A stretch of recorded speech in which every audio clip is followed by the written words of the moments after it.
자, 두 분의 전문가 나와 있습니다. 헤르메스 스탁의 김시은 팀장 나와 있고요. 퍼스트 프라임 리서치 손열호 팀장이 금요일 조합입니다. 안녕하세요. 네, 안녕하세요. 그러니까 뭐부터 볼까요? 수급부터 볼까요? 외국인 투자자들, 누군지도 모르는 외국인, 스미스인지 마이클인지 아니면 뭐 일본의 와타나베 부인인지 타카시인지. 사실 몰라요. 그냥 다 한국인 빼고 외국인이라고 하고 국내인 빼고 외국인이라고 하는데 뭐 우리는 그냥 그 외국인 이렇게 지칭을 하죠. 자, 외국인 투자자들의 최근의 수급 동향 어떻게 파악이 됩니까? 네, 우리가 보통 은행 거래할 때 금융실명제 했는데 많은 분들께서 이 투자, 증권 투자 같은 경우도 금융실명제를 해야 된다 이런 이야기를 하시는데 네. 사실 제가 투자하는 입장이면 내가 어디에 투자했는지 숨기고 싶은 그런 생각입니다. 그래서 뭐 MSCI 같은 경우도 뭐 이런 금융실명제를 하지 않아야지 우리가 뭐 선진국에 뭐 포함시켜주겠다 이런 이야기 나오면서 계속 이제 왈가왈부하는 내용인데 최근에 외국인 투자가들의 수급을 봤을 때 저는 이렇게 표현을 합니다. 가랑비에 옷 젖듯이 외국인이 국내 시장을 샀다. 그래서 전체적으로 3개월이라든가 1개월치를 봤을 때 외국인 투자가들은 거의 10조에서 12조, 13조가 넘는 금액을 순매도를 하면서도 1조 매수를 했기 때문에 우리는 뭐 외국인이 그럼 뭐 샀다는 거야? 라고 하실 수 있겠지만 외국인 투자가들이 매수한 종목들은 그래도 바닥 대비해서 강한 모습 보여주었기 때문에 저는 긍정적이다라고 보고 있고요. 앞에서 우리 유정 아나운서가 이야기해 준 것처럼 이제 외국인 순매수가 탑 5 안에 들었었는데 SK하이닉스가 1등이었고 성장주가 상단에 있는 부분들이었고 대부분 좀 가치주가 좀 하단에 있는 모습이었는데 저는 그 뉴스를 보고 깜짝 놀랐습니다. 제가 외국인 투자가들이 사고 있다라고 말씀드렸던 섹터가 통신이랑 금융이었거든요. 근데 통신이랑 금융이 이 상위권에 없다라는 것은 외국인이 한 달, 석 달 정도 금융과 통신을 매수를 했지만 그들의 금액은 점진적인 매수였다. 그 다음에 미국과 중국이 이제 관세 합의를 하면서 성장주에 강한 저가 매수를 넣었는데 그 중심에는 SK하이닉스 반도체가 있었다는 것을 알 수가 있고 그 다음에 코스닥도 안 산 것은 아닙니다. 오늘 같은 경우 안타깝게도 외국인 순매도가 나오고 있는데 저번 주 목금과 이번 주 월요일까지는 코스닥의 외국인이 2차전지랑 제약바이오 등을 사는 모습이에요. 그래서 오늘 금요일이기 때문에 좀 마음을 넉넉하게 내려놓고 시장을 바라보신 분 많이 계실 텐데 하루 단위로 코스피가 셌냐 코스닥이 강했냐 이런 것을 따져가면은 스트레스 받으면서 이제 주름 늘면서 머리 빠집니다. 그러지 마시고 주 단위로 보시면서 코스닥이 강할 때는 외국인이 샀던 뭐 로봇이나 뭐 2차전지나 뭐 HBM 반도체 이런 쪽 보고 코스피가 강할 때는 반도체 삼성전자나 SK하이닉스 같은 시가총액 상위 반도체 대형주들이 강하니까 내가 지금 트렌드 보시면서 성장주에 베팅할지 가치주에 베팅할지 그런 부분들만 결정을 해보시면 좋을 것 같습니다. 네.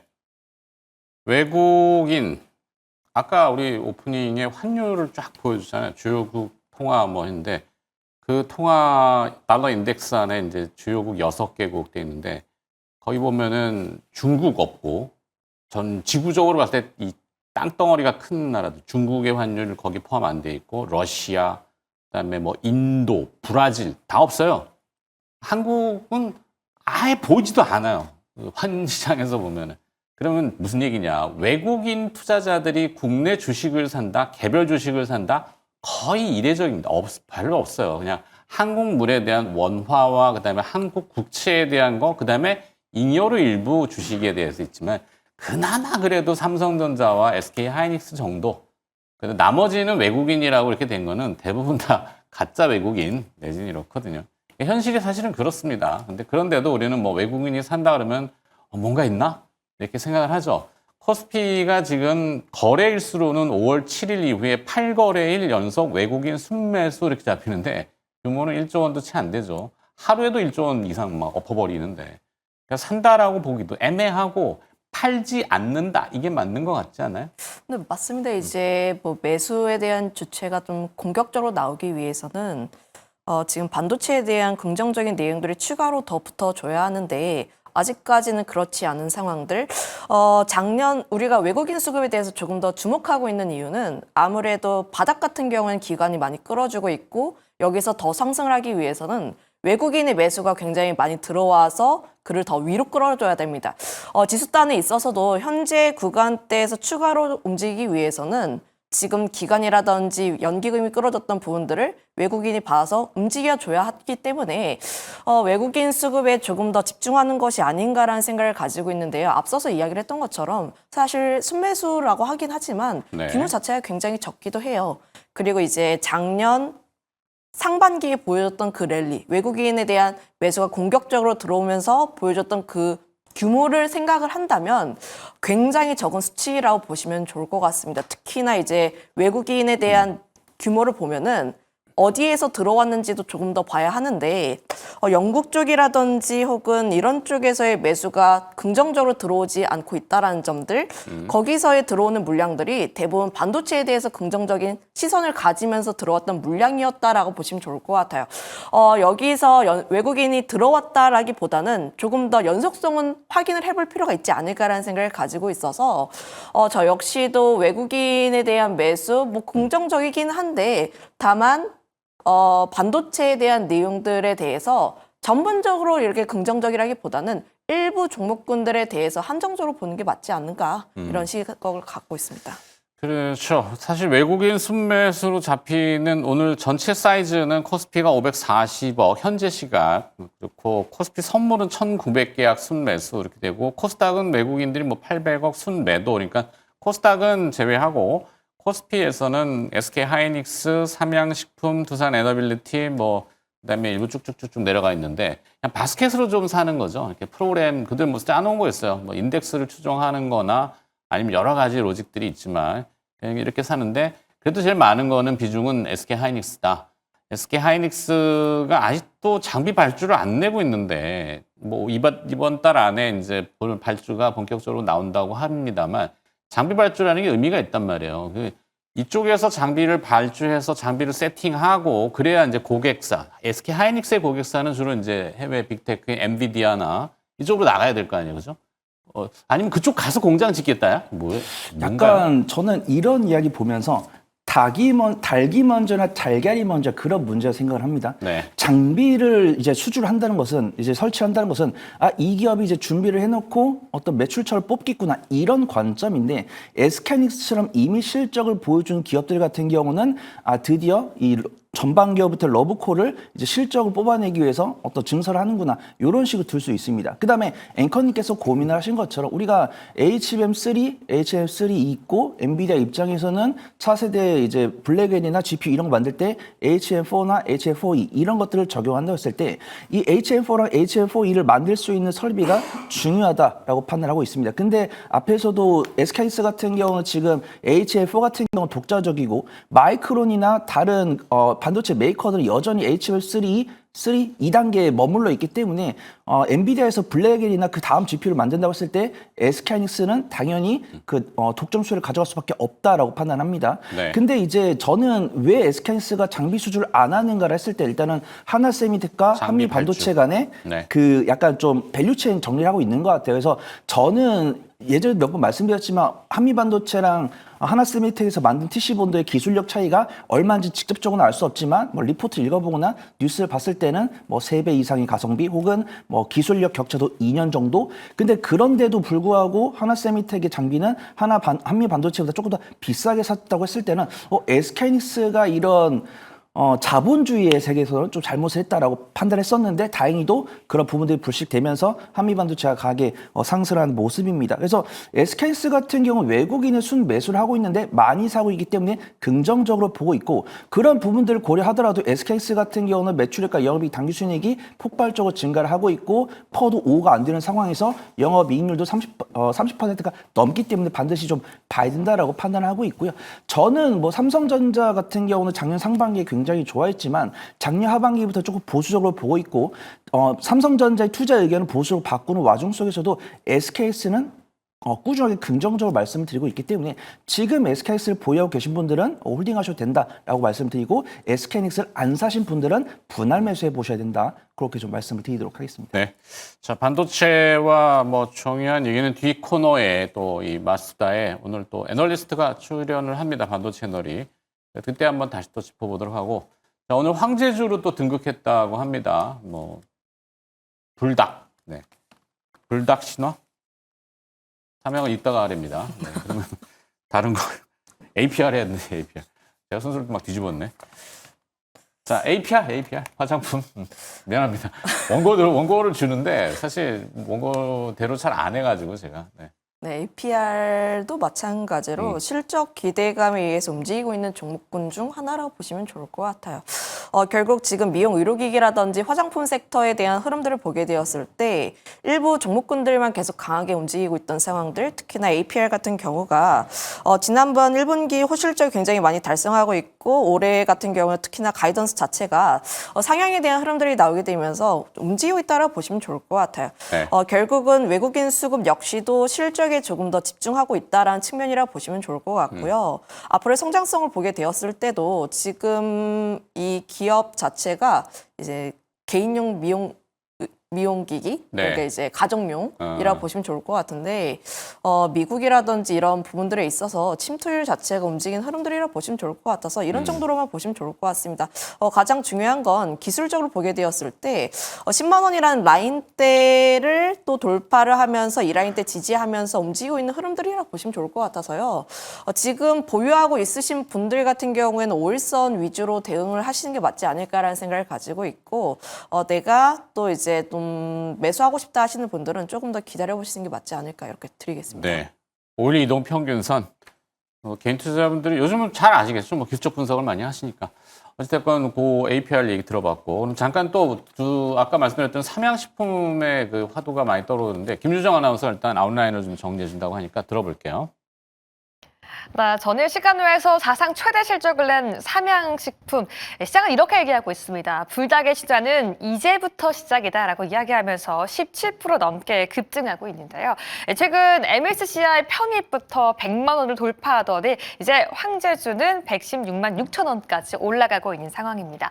사실 연일 호재가 이어지고 있는 가운데 증권사들의 목표가는 추가 상향 조정되고 있는데요. 어제까지만 해도 일괄적으로 99만 원 선 후반대 위치하고 있던 증권사 목표가는 현재 최소 130만 원 선부터 170만 원까지 올라와 있는 상황입니다. 유안타증권, LS증권, NH와 KB, 한국투자증권은 130만 원 선의 목표 주가 상향하고 있고요. 키움증권 140만 원, 특히 한화투자증권은 170만 원 선까지 이야기하고 있는데요. 일부 투자증권사에서 같은 경우에는 200만 원까지 상향 조정할 경우에는 추가 심의가 필요하기 때문에 오늘 최대 목표가는 170만 원 선에 제한되고 있다는 소식까지 함께 들려오고 있습니다. 이렇게 K푸드, K라면 잘 나가고 있는 상황에서 K자가 붙은 또 한 가지 소식이 있습니다. K건강식품 관련 종목까지 긍정적인 흐름이 이어가고 있고요. 농심 역시 신라면 투움바, 오뚜기 같은 경우에는 미국 시장 내에서 생산 시설을 확대하겠다라는 소식 함께 들려오기도 했는데요. 황제주가 되고서도 추가적으로 2배 가까이 상승하고 있다는 전망이 나오고 있는 삼양식품, 과연 더 갈 수 있을지 그 전략 지금 바로 함께 세워보시죠. 네. 자, 뭐 K푸드, 삼양식품 증권가에서는 미안하다, 몰라봤다, 뭐 이렇게 얘기하면서 목표가 170만 원짜리도 리포트가 나왔다고 하대요. 네, 정말 저도 미안하다라고 해야 될 것 같습니다. 왜냐하면 저도 우리 시청자분들께 투자 인사이트를 드리면서도 저도 개인적으로 매매를 하고 있는데 네. 대형주는 잘 안 합니다. 대형주는 뭐 삼성전자, SKC, 현대차 요 정도만 하고 있고 나머지는 이제 대장을 필두로 한 아랫단에 있는 장비나 시가총액 뭐 2천억대, 5천억대 중형주를 위주로 저도 개인적으로 매매를 하고 있기 때문에 삼양식품 같은 경우는 사실 시청자분들께 인사이트를 드릴 때 말고는 잘 쳐다보질 않아요. 근데 삼양식품 같은 경우는 정말 이 리포트에서 나온 것처럼 뭐 몰라봐서 미안하다 이렇게 말하는 게 맞을 것처럼 최근에 수급동을 봤을 때 기관 같은 경우는 꾸준하게 매도세를 보여줬습니다. 그 다음에 오늘 실적 발표했을 때 이제 애널리스트 분들께서 공장 방문해서 IR 담당자랑 대화를 하면서 뭐 출하량이 얼마입니까? 지금 단가 얼마에 판매되고 있습니까? 그런 것들 조사해 와가지고 리포트를 써가지고 제출하겠죠.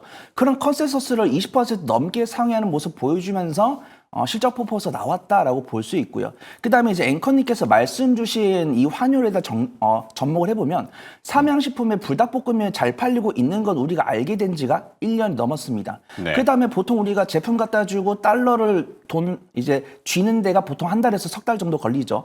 그 다음에 우리가 원달러 환율이 1,300원, 1,350원대였다가 이런 국내 정계 그런 이슈로 원화가 약세가 되면서 원달러 환율이 1,450원 됐을 때 이제 그때도 이제 불닭볶음면 수출이 되다 보니까 이런 환차 이익도 플러스가 된 거다라고 봅니다. 근데 지금 컨센서스를 20% 상회했는데 우리가 그런 환차익을 고려해봤을 때 환율이 1,350원이었다가 1,450원이면은 엄밀히 따지면은 환율이 이제 10%가 안 되거든요. 그래서 환차익 10%이기 때문에 만약에 컨센서스를 10% 이내로 틀렸으면은 애널리스트 분들은 그렇게 잘못한 게 없다라고 이야기를 하려고 그랬는데 환차익이 10%가 안 되는데 컨센서스가 20% 이상 상회를 한 거면 우리가 생각했던 것보다 많이 팔렸다 그렇게 평가를 할 수 있습니다. 그래서 삼양식품 같은 경우는 기간의 순매도 나오면서 외국의 순매수가 들어오고 있고 오늘 같은 경우는 플러스 18.37% 기록을 하고 있고 지금 우리가 삼양식품을 저는 매수 의견을 드리되 중장기보다는 단기 수익 관점으로 짧게 해보시는 게 좋을 것 같다라고 판단됩니다. 그 다음에 삼양식품을 매수하실 때 가장 중요한 거는 삼양식품이 미국에서 뭐 해외에서 얼마나 팔리고 있는지 그 다음에 해외 매출 비율이 80%가 넘죠. 그 다음에 우리가 한국 슈퍼에서는 1,500원을 살 수 있는데 미국이나 이런 데서는 4,000원, 4,500원에 팔리고 있습니다. 그래서 우리가 삼양식품을 분할 매수하면서도 언제 매도할까? 요 타점은 삼양식품 뉴스 검색을 통해서 원달러 환율이 극도로 떨어진다든가 아니면 불닭볶음면의 가격이 떨어진다든가 불닭볶음면의 수출량이 감소하다든가 이런 것들이 파악됐을 때는 그때 매도 전략으로 보시는 게 좋을 것 같다. 그렇게 좀 말씀을 드리도록 하겠습니다. 김준 팀장은 생각 어때요? 이 보완제와 대체제라는 개념을 우리는 경제학에서 배웁니다. 보완제는 뭐 불닭볶음면의 이 매운맛, 외국인들 입맛에 상당히 자극적인데도 불구하고 선호하시는 거 보면 좀 신기한 건 있어요. 물론 전 세계 외국인이 다 불닭을 드시는 건 아니겠죠. 근데 이제 어찌됐건 매운 이 라면이 수요가 있으면은 우리네 정서는 사실 그거 먹을 때 콜라도 좀 먹으면은 콜라 같은 경우 코카콜라가 같이 올라가지는 않을 거 아니야. 그래도 보완제라고 아니면 김치, 뭐 장류 뭐 이런 것들이 같이 보완제로 올라갈지. 그다음에 대체제는 불닭볶음면만 라면인가? 매운맛 라면도 라면이니까 농심 이렇게 분석을 좀 나눠보면 어때요? 뭐 이제 독보적이지 않나라는 생각을 가지고 있고요. 불닭볶음면이 독보적이다. 그 이유가 지금 사실 농심이란 대체제가 있을 수가 있긴 한데 다만 불닭볶음면이 특히 미국이라든지 유럽에서 유행하고 있는 이유는 매운맛도 굉장히 강력한데 네. 소스입니다. 이제 국물이 없는 라면이라고 보시면 좋을 것 형태로 같고. 약간 그 스파게티가 유럽이나 뭐 이렇게 해외에서 하는데 그 국물이 자작자작 있는 건 아니니? 국물이 이렇게 있는 건 아니고 소스로 비벼 먹는 흐름이라 보시면 좋을 것 같은데 또 이제 외국인들의 입맛에서는 이제 국물 있는 라면을 그렇게 선호하지는 않는다라고 보시면 좋을 것 같아요. 그래서 농심도 신라면이 잘 나가는 게 아니라 까르보 신라면 이런 게 요즘 굉장히 신제품으로 나온 잘 나오고 있다라는 점들을 감안을 하면 그들은 국물이 없는 라면을 더 선호한다라고 보시면 좋을 것 같고요. 결국은 매운맛에 대한 수요라고 보시면 좋을 것 같은데 특히나 이제 불닭 볶음면만 잘 팔리면은 라면에 대한 대체제가 나올 수가 있긴 한데 불닭 소스도 잘 팔립니다. 네. 또 이제 그 소스 만드는 회사가 어디죠? S&D. 어? S&D. S&D? 네, 그래서 지금 같이 올라요, 오늘? 불닭볶음면 중에 가장 매운 핵불닭볶음면은 우리나라에만 있고요. 네. 그다음 미국이나 유럽에는 뭐 까르보나라든가 조금 순한 뭐 간장 맛 이런 것들이 많이 판매를 하고 S&D? 있다고 해가지고 S&D입니다. D. 그래서 S&D 같은 경우는 삼양식품이랑 실적이나 이런 추이는 견조한데 유사한데 S&D는 오늘 10% 급락. 네, 그래서 저도 이제 대응의 영역이다라고 보고 있는 게 삼양식품 같은 경우는 완성차 기업이다라고 보시면 좋을 거고 S&D 이제 부품 기업이다라고 볼 것 같은데 네. 사실 실적 퍼포먼스도 삼양식품이 더 크더라고요. 근데 S&D가 그랑 궤를 같이 안 하는 건 아니기 때문에 내가 안정성을 원한다고 할 때는 삼양식품, 난 좀 실적 퍼포먼스의 변동성을 원한다고 했을 때는 S&D 보통 이런 식으로 저는 권해드리는 네. 편입니다. 보통 기업이 뭐 장비도 요즘 이슈가 되는 게 이원화잖아요. 네. 뭐 S&D만 하나? 독점적으로? 일단 뭐 이원화를 이제 하진 않나요? 제가 알고 있는 유에서는 이제 S&D고 우리가 뭐 알고 있는 뭐 한국 F&B나 이렇게 뭐 스타벅스라든가 다른 쪽으로 좀 다변화 있는 거 보고 있고 네. 저는 그게 좀 아쉬운 얘기 같아요. 다변화라는 게 우리가 항상 원하는 것은 어떤 독점이 있고 그 아래 전반적인 낙수 효과를 폭발적으로 얻는 건데 물론 앵커님께서도 거의 30년 넘는 경력이 있고 저도 10년 넘는 경력이 있을 때 어떤 경제 사이클을 봤을 때 독점은 오래 안 가더라고요. 그래서 그런 부분들에 따라서 이제 아이디어를 찾을 수 있는데 일단 S&D에 집중하는 모습들이고 우리가 알고 있는 식품에 대해서 이 원부자재를 만들고 있는 종목들 중에서 삼양식품이나 뭐 오뚜기나 농심을 좀 열어놓을 수 있는, 열 수 있는 그런 네. 기업들을 찾아보는 것도 오늘 좀 좋은 투자 포인트가 될 것 같습니다. 그 예전에는 그런 게 있잖아요. 라면이 잘 팔리면 농심의 신라면이다 그러면은 결국에 봉지 포장해서 나가잖아요. 그 율촌화학이 이제 뭐 롯데, 농심 뭐 다 그쪽 계열이긴 한데 뭐 사이는 되게 안 좋다고 하지만 율촌화학도 같이 곁다리 이렇게 보고 지금 뭐 삼양식품의 S&D 소스 뭐 이렇게 이런 조합들이 형성되는 게 또 있나? 아니, 이 두 개 정도만 움직이고 있다고 보시면 좋을 예. 것 같고요. 오늘 이제 왜냐면 오늘은 삼양식품? S&D가 하락하는 건 실적이 나왔습니다. 실적이 실적이? 나왔는데 네. 예상치와 정말 부합한 영업이익이 나왔다라고 보시면 좋을 것 같고요. 특히나 이제 S&D 같은 경우에는 앞서 이야기를 했던 것처럼 또 이제 삼양식품이 워낙 개당 이제 호가가 너무 높다 보니까 네. 개인 투자자분들께서 또 이제 선호를 하시진 않아요. 좀 변동성 있게 투자하고 싶다 하시는 분들이 주로 S&D를 많이 투자를 하시는데 접근성이 좀 어렵군요. 접근성이 조금 더 높다고는 볼 수가 있습니다. 하지만 이제 저는 이렇게 생각합니다. 실적이 삼양식품처럼 어닝 서프라이즈하게 나오지 않았더라도 결국은 삼양식품이 잘 팔린다라고 하면 S&D 역시도 함께 잘 팔릴 수 있는 흐름들이라 보시면 좋을 것 같아서 저는 오히려 하락이 나왔을 때 기회를 찾아보는 게 맞지 S&D 가? 않을까라는 생각을 가지고 있고요. 오히려 이제 삼양식품이 이렇게까지 고공행진을 하면 S&D 역시 따라갈 수밖에 없는 흐름이라고 보시면 좋을 것 같아요. 네. 이제 시장에서는 1등 가면은 이제 그와 함께 움직이는 짝꿍주도 함께 움직이는 경향들이라고 보시면 좋을 것 같아서 물론 외국인의 매도세가 굉장히 강력하게 나와주고 있긴 하나 다만 이제 타점을 다시 한번 잘 잡아보시는 게 맞지 않을까 이렇게 정리하겠습니다. 결론이 뭐예요? 그래서 그 삼양식품은 너무 비싸. 황제주야. 액면가 5,000원에 117만 원이니까 개인 투자자들이 물론 사시는 분들도 있겠지만 매매하시는 분들도 있지만 그걸 대체하는 뭐 보완적인 농심 아니면은 S&D가 주가가 떨어지는 걸 오히려 이쪽을 보자 이런 결론인가요? 네, 전 농심보다는 S&D가 농심은 그래도 아니고? 유리하지 않을까. 이렇게 농심은 생각했습니다. 아니고 S&D. 농심 아니다라기보다는 농심도 괜찮지만으로 정정하겠습니다. 결론을 내야지 결론을. 저는 자, 어떤 거? 저는 오뚜기 보려고 합니다. 오뚜기. 네, 그래서 이제 재무적으로 봤을 때 사실 삼양식품도 10의 선회포가 18 정도고 네. S&D는 10입니다. 그러면은 근데 그 둘의 단점은 바닥 대비 많이 올랐다는 거거든요. 그래서 지금 우리가 농심이랑 오뚜기 같은 경우는 농심 같은 경우도 매운 라면, 그다음에 오뚜기 같은 경우도 새우깡이나 다른 과자류가 있을 때 실적 퍼포먼스가 나오면서도 기술적 위치가 괜찮은데 삼양식품이나 S&D가 폭발적으로 치고 나가다 보니까 그들이 조금 부담되니까 그 뒤를 쫓는 종목이 없을까라고 했을 때는 오뚜기가 좀 적합하다라고 평가를 하고 있거든요. 그래서 네. 오뚜기 같은 경우도 지금 두텀 이제 박스권 하단부에서 이제 두텀 매물대 위에서 지지하는 모습이고 12개월 선행포가 9.71이고 지금 외국인 수급이 이제 막 돌아서기 시작했습니다. 그래서 매매를 잘하신 분들은 뭐 삼양식품이나 S&D 괜찮지만 식품주 괜찮다고 그중에 좀 소외됐던 거 없을까라고 했을 때는 뭐 오뚜기나 농심. 근데 저는 오뚜기랑 농심 중에서는 오뚜기가 긍정적으로 보인다. 그렇게 좀 결론을 내보도록 하겠습니다. 네. 40만 원짜리 오뚜기 거래량 현재 4,300주. 왜 상장한 거야 도대체 이건? 하여튼 뭐 기업들이 알아서 할 일이지만 상장의 의미가 접근성인데 뭐 하여튼 알아서들 해. 여기까지 듣도록 하겠습니다. 자, 헤르메스 스탁의 김시은 팀장, 퍼스트 프라임 리서치 손열호 팀장이었습니다. 고맙습니다. 네, 감사합니다. 감사합니다.